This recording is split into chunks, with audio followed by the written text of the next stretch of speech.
Folk presser mig. Ja, tak. Bing! Smørkniv.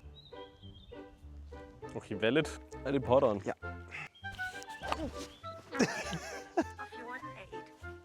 Driveren. Ja.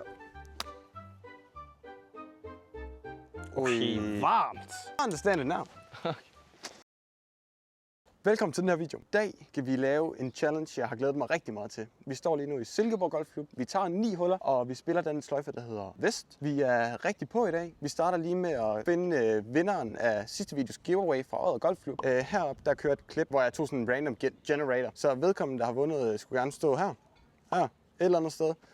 Du kan skrive til mig på min mail, der står nede i beskrivelsen, og så får du de 2 Greenfee-billetter. Til dagens video. I dag der skal vi lave en Siri bestemmer, hvilken club jeg slår med, altså hvilket jern, hvilken driver, hvad jeg skal tage ud af baggen. Fungerer sådan, at første hul her, hul 1, der spørger Siri sit tal fra 1 til 14. Hvis hun siger 1, så er det driveren, og 14 det er putteren. Og sådan går det nedad, op og ned indimellem. Så for eksempel man kan sige en 2, det er så 3 wood, og 3 det er så 5 wood i mit tilfælde. Men altså hey, lad os prøve. Det bliver spændende at se, om jeg kan overhovedet spille. Jeg tænker, planen er, at vi sigter efter nogle birdies måske. En enkelt birdie, 2 birdies. Men altså hey, det er op til tilfældighederne i dag. Så nyd videoen. Husk at gå ned og subscribe. Vi er glade for den modtagelse, vi har fået indtil videre. Vi bliver ved med at gøre det. Er det ikke sådan noget, Al? Ja, tak. Nyd videoen. Sig et tal fra 1 til 14. Svaret er 3. 3, 5 wood. Det er valget. Fint. Fint. Vi har et par 4 her. 358 meter. Rimelig lige. Lidt bunkers i fairway eller sådan noget. Lad os komme i gang. 5 wood i hånden. Faktisk et rigtig fint bud på forhåbentlig at få noget ud i fairwayen.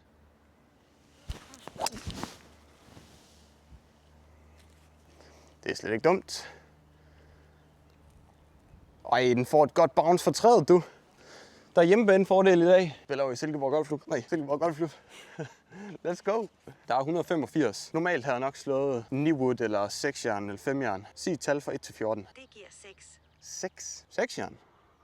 Ja. Valget? Okay, hun blæser os lidt lige nu. Ej, det er fornuftigt slag, det der. Fint. Ja, du ved, jeg rammer lidt chunket. Men altså, det kunne have været meget værre. Vi bliver blæsset med et 6-jern, så det tager vi alle dage det der. Vi kommer i hvert fald tættere på fladet. Der er 42 meter ind til fladet. Alle dage har nok taget en 54 grader eller et eller andet i den stil. Sig et tal fra 1 til 14. Et vilkårligt tal mellem 1 og 14 er 4. 4. 9 wood.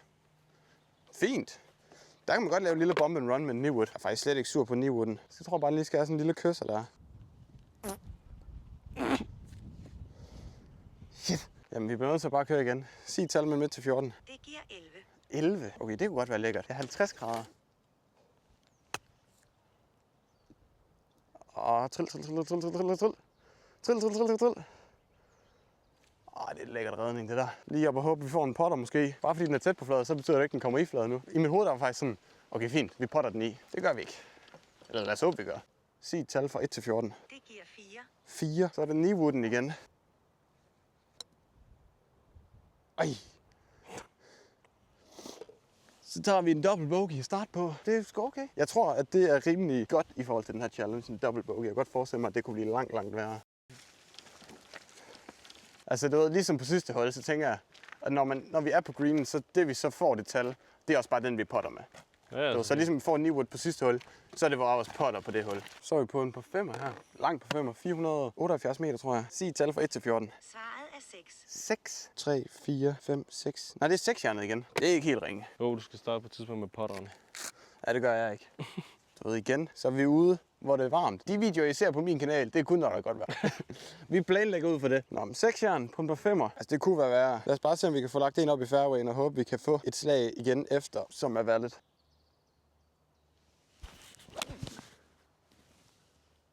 Ja, det er fint. Det er en fairway. Fint. Ja. Lad os komme ned og prøve at se, om vi kan få noget. Måske 3 wood, 5 wood. Vi vil gerne langt op mod fladet nu. Det er sådan noget God's plan. I dag er det Sirius plan. Det forstår jeg desværre ikke. Alright. Sig et tal fra 1 til 14. Svaret er 11. GG. GG. Så er det 54 grader.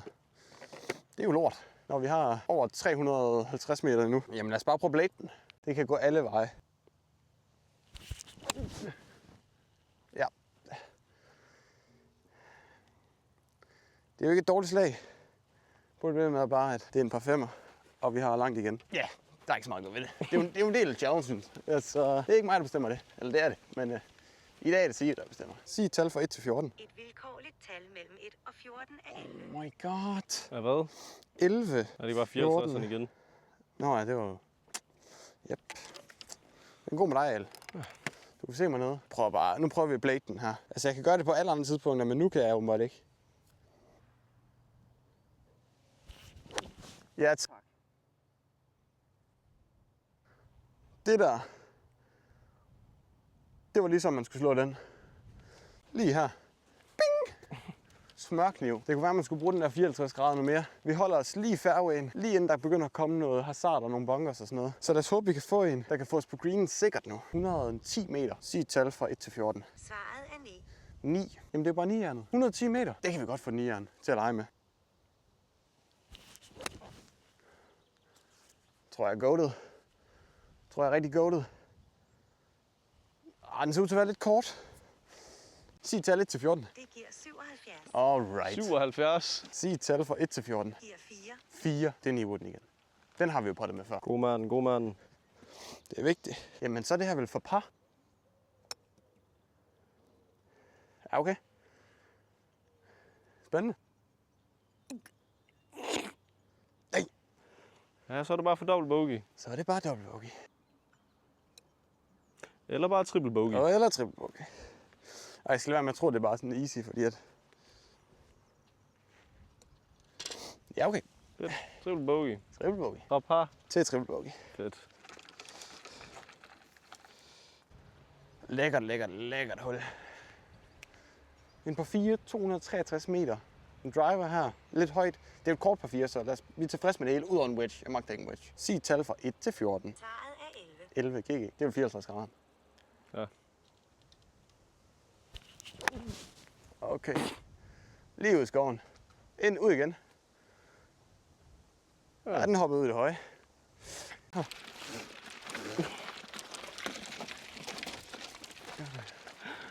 Ja, den... Nej. Catch. Sig et tal fra 1 til 14. Det er 2. Yep, det er 2. 3 wood. Jeg begynder at blive lidt nervøs nu, er der også folk bag dig. Ja, du ved, folk presser mig. Folk presser mig. Vi lukker dem bare igennem. Ja, tak. Fint. Shaky. Altså, det er lidt komisk, det her. Du ved, vi er endelig en sandwich. Ja. De der foran os. De ved ikke, hvad jeg har gang i, så de tænker bare, fuck, han er dårlig. Altså, det er jo ikke løgn. Ham bag, han tænker også bare, okay, han er ekstra dårlig. Hvad siger vi til fedtet? Fedtet er luksus i dag. Er det det? Det er rigtig varmt. Du ved, jeg siger orange shorts, orange på hatten, sådan lidt blå, Silkeborg represent, lidt blå her. 9 ud af 10. 9 ud af 10. Næsten et af de bedste. Er det det? Ja. Men det er også fordi, det er lidt anderledes. Ja, ja. Du ved, det er ikke bare samme farve, den er nem at gå. Her har vi switchet det lidt op. Sig tal 1 til 14. Et vilkårligt tal mellem 1 og 14 er 1. That's the driver. Driveren. Yep.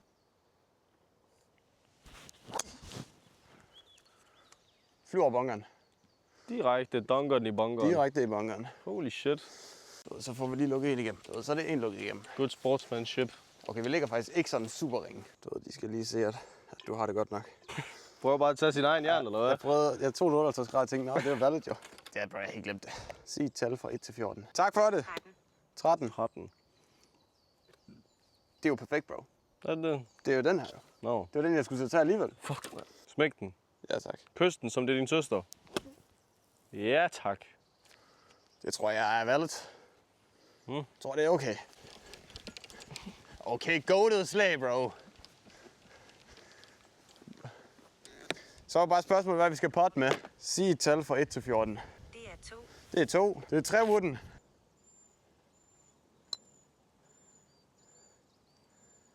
Valget. Altså, du kan ikke være sur på den der. Jamen, det er også det der med, du ved, så prøver de at lukke mig igennem. Hvilket er jo sødt nok jo. Ja. Men så står jeg med en 54 grader. En lille cheeky par træer. Lad os se, hvad vi skal slå med. 146 meter. Vi slår med sig et tal fra 1 til 14. 3. 3. Det er jo 5 wooden. Sådan det. Ja, du får sgu Shit, ikke. for! Prøv lige at se, om han går dernede stadig. Ej, jeg håber, han er videre. Lad os håbe, vi får en wedge af en slags tal fra 1 til 14. Det er 3. Ej, Siri, please. Seriøst. Hun ved godt, hvad vi er. Hun kan mærke det. Det er jo sådan 5 ud igen, jo. Trill. Sig et tal fra 1 til 14. Et vilkårligt tal mellem 1 og 14 er 5. Ja, det er det. 5'eren kan vi ikke være sur på. Det kunne være... Sid.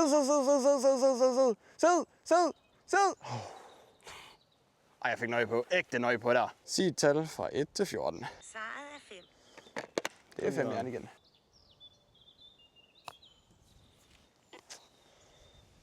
Det er jo ikke super. Så jeg tænker, sikkert, det er en af de der fucking YouTubers der, Ja. der er bare mega dårlige. Er vi klar? Ja.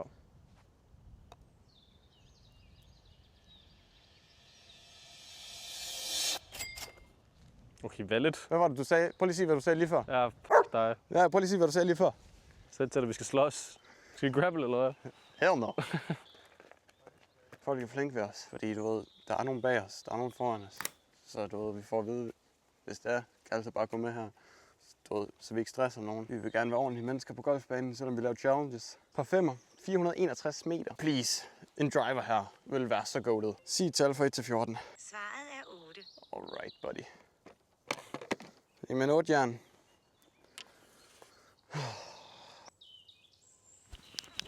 Filmer vi nu? Ja, nu filmer vi. Måske fik vi det der, måske gør vi det ikke. Lav et fint jernslag. Det er kameramanden. Blame it on him. Det var sidste video, der var det hjerte i kommentaren for alt. Nu er det Du er bare broken heart. broken hearts i kommentaren. Altså, vi tager et 8-jern på 5, og det gør vi. Vi laver et fint slag. Vi er ikke blevet blæst så meget. Overhovedet ikke. Der er lige nogle små steder, hvor man bliver blæst. Men jeg synes godt nok ikke, at det har været til vores fordel. Skud ud til alle jer i kommentaren, der skriver, hvor vi skal tage hen og sådan noget. Vi skal nok finde ud af det hele. Vi har jo selvfølgelig den her serie Danmark Rundt kørende. Og så er vi også ved at brygge på en serie, der kommer til at hedde noget i stil med Break 60. Fra Fronti selvfølgelig, hvor vi kommer til at få nogle folk med, som også laver content og også spiller golf sammen. Scramble Break 60. Så hvis det er noget, I vil se, så fyr et like. Husk at subscribe dernede. Vi prøver at ramme, jeg tænker, lad os prøve at se, om vi kan ramme 2.000 subscribers. Ej, det er super fedt, I følger med, det er vi glade for. Hop ned og smid et like, en kommentar. Hvad I godt gad at se her på YouTube. Så hvis der er noget, I gerne vil se, så skriv det ned i kommentaren, så finder vi ud af det. Vi ender her. Det er ikke så langt, men altså, sig et tal. Jeg fandt det på nettet. Sig et tal fra 1 til 14. Det er 7. Det er et 7-jern. Ja, det er fint. En lille fader. En lille Darth Vader. Så må du være Luke Skywalker. Okay. Gripwalker. For Yoda. Storm. Ja. Hvordan har du det med at gå i dag og ikke have en buggy, som i de seneste 2 andre videoer? Nu bliver vi humblet igen. Jeg har lyst til at græde. Mener du det? Ah. Du er også et lille luksusdyr. 186 har vi tilbage. Sig et tal fra 1 til 14. Et vilkårligt tal mellem 1 og 14 er 10. Nå, it's the pitching wedge. Alright. 81 til flad. Sig et tal fra 1 til 14. Tal mellem 1 og 14 er 3. 5 wood.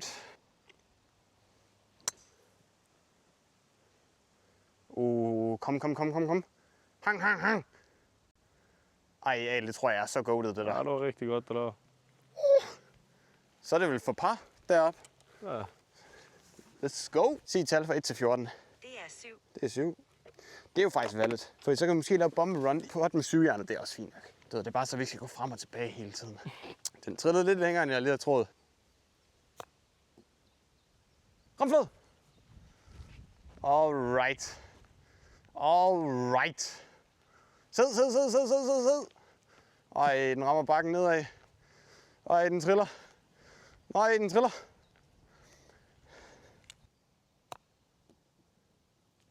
Sid. Alright. Er det bare gående frem og tilbage nu? Frem Eller? og tilbage, frem og tilbage. Det sværeste ved den her challenge, det er seriøst på greenen.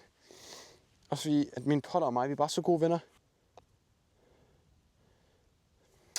Ja, nu er det triple bogey eller noget. Jeg ved ikke hvad, jeg glemmer at tælle os. Altså i mindste er bolden i hul. Det kommer langsomt til, vi kommer herop, men vi kommer herop. Så når vi er herop, Okay. Det går helt amok. Rammer ikke en skid. Den her strækning, det er en dræber. Shit, en dræber. Og det bliver bare ved. Men det er fordi, vi kommer op til et flot hul. Gå lige i benene. En par 3, 139 meter. Jeg fandt dette. Bro, sig et tal fra 1 til 14. Svaret er 14. Er det potteren? Ja. Det må vi jo så gøre. Det her, det bliver noget rigtig, rigtig lort. Lad os prøve at se, om vi kan gøre noget lignende. Ej, jeg håber, du får en hole in one. Det vil være så grumt.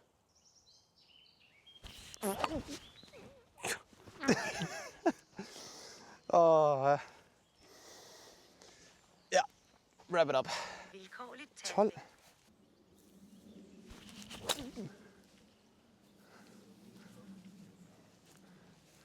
Det er cirka lige så ringe. Det skulle jo ske på et tidspunkt, at vi skulle bruge den potter der. Det kunne nok ikke have været værre. Nej. Det kunne det ikke. Sig et tal fra 1 til 10. 1 til 14. 1 til 14. Svaret er 10. Pitching wedge. Det er valget.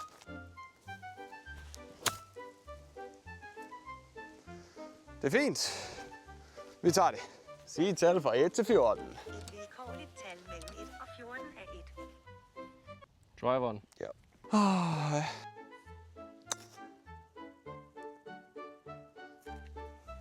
Nu er lige Need for Speed rundt om bunkeren. Need for Speed rundt om bunkeren. Sig et tal fra 1 til 14. Det er 6. 6 jern. Det kan vi lide.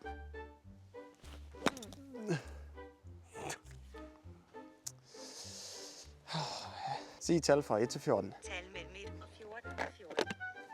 Hørte du det? Potteren. Yep. Jamen, nu stopper det. Jamen, hun er ondt ved os. Okay, det var faktisk valget. Varmt. Okay, varmt. Sig et tal fra 1 til 14. Det er 9. 9. 9 jern. Yep. Det må nok være den højeste score, jeg har lavet i min golfkarriere.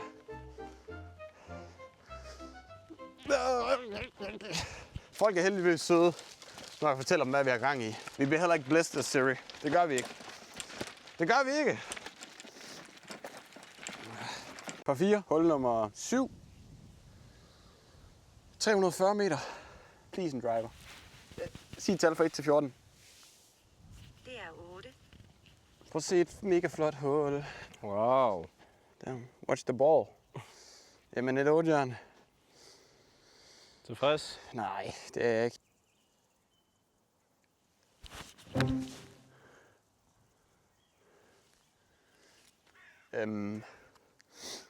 Ja, Ja.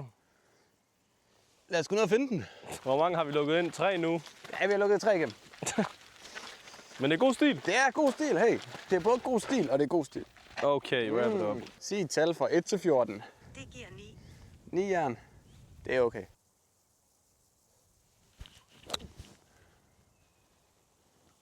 Det er lidt chunket slag, det der. Men nu er vi da på fairwayen. Hey. Sig et tal fra 1 til 14. Det giver 5. 5 jern. Det tror jeg ikke er helt dumt. What the Oha. f***?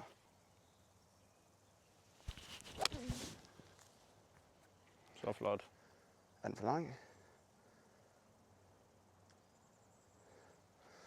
Det er fint. Sig et tal fra 1 til 14. Det giver 5.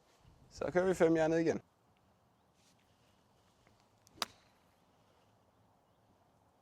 Okay, varmt.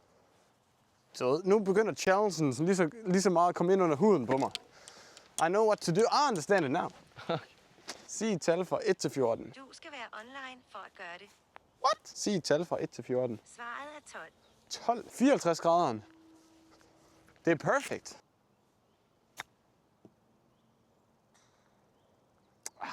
Fra 1 til 14. Det er 1. Det er 1. Ah, så bliver det driveren. Skal jeg lave den her? Det tror vi gør.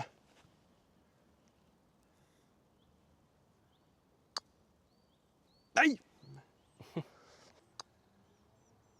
Bum du. Fint hul. På 4, 382 meter. Lad os lige prøve at få et goated hul hele vejen igennem. Sig et tal fra 1 til 14, Siri. Det er 5. Det er okay. Et 5-jern kan vi godt arbejde med. Hvad har du slået her normalt? Driver. Okay.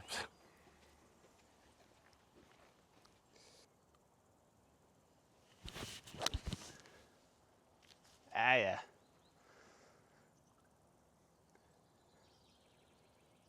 Fint. Fint 5-jern. Så tager det. En birdie. En birdie. Ja, det tror jeg sgu ikke, du skal regne med. Nej, men det er også det. Du ved, så kommer vi op her.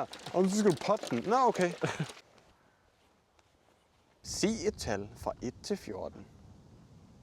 Et vilkårligt tal mellem 1 og 14 er 11. 50 grader. Vi prøver at blade den. Eller bare lave et valid strike. Den med højt. That's the part of the game. Ja, tak. A lot of game. Ja, tak. A lot of hustle.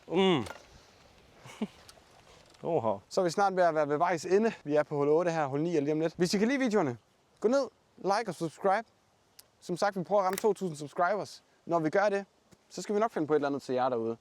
Vi er her for at give tilbage til jer. Vi hygger os selv, men vi gør det også for jeres skyld. Så derfor, lad os se, hvad vi skal slå. Sig et tal fra 1 til 14. Et vilkårligt tal mellem 1 og 14 er 10. Pitching wedge. Hvis vi skal lave et eller andet, du ved, collab, samarbejde, sbgentertainment@outlook.dk. Den er åben. Skriv. I kan finde den nede i beskrivelsen.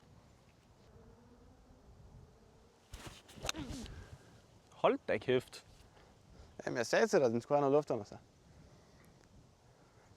God pitching wedge. Kommer lige så stille til dig på hullet. Og så kommer vi tæt på hullet, og så går det helt galt. Ja, tak. Så går det helt galt. 96 meter til fladet. Lad os lige blive blæst her. Sig et tal fra 1 til 14. Det er 10. Valid. Rigtig valid. Pitching wedge. Vind. Jeg trækker den lidt. Trækker den faktisk lidt meget. Det kunne have været værre, dog. Det kunne have været meget værre. Vi tager det. Sig et tal fra 1 til 14. Svaret er 4. Vores Kneewood. Lille bump and run. Altså, det var et run. Og sagde den hurtigt. Vi bumpede den, og så runnede den. Derudad. Sig et tal fra 1 til 14. Det er 3. Det er 3. Det er fint nok. Vi prøver at bombe run med et 5 så den her gang. Drill. Drill. Not bad. Prøv potty stratten igen.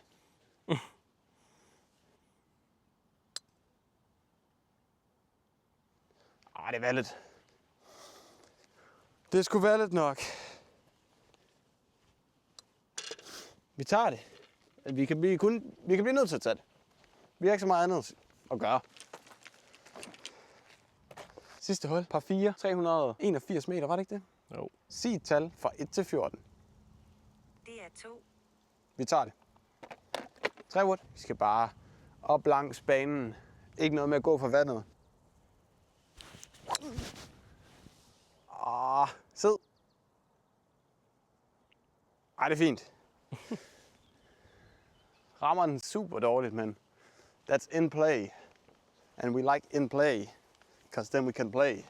Sig et tal fra 1 til 14. Et vilkårligt tal mellem 1 og 14 er 9. Det kan vi lide. Det er ikke særlig godt. Sid. Det er okay. Vi er ikke helt på den endnu. Vi er tættere på fladet. Klubhuset kommer også tættere og tættere på. Folk begynder at nærme sig. Folk samler sig om greenen. Det er Stormberg Golf. One day. One day. Sig et tal fra 1 til 14. Svaret er 8. 8 jern. I'll take it. Any day. Ja, tak. Bomberklart wallahi. Cheeky. Fint. Cheeky. Sig et tal fra 1 til 14 for sidste gang. Et vilkårligt tal mellem 1 og 14 er 4. Det er Kneewooden. Fint nok. Vi startede på green med Kneewooden. Vi har ikke fået lov at potte med vores potter endnu. Hvilket er crazy. Men det er også fordi, så ved den godt, det er game over. Så ved den godt, det er game over. Nu vi har stratten.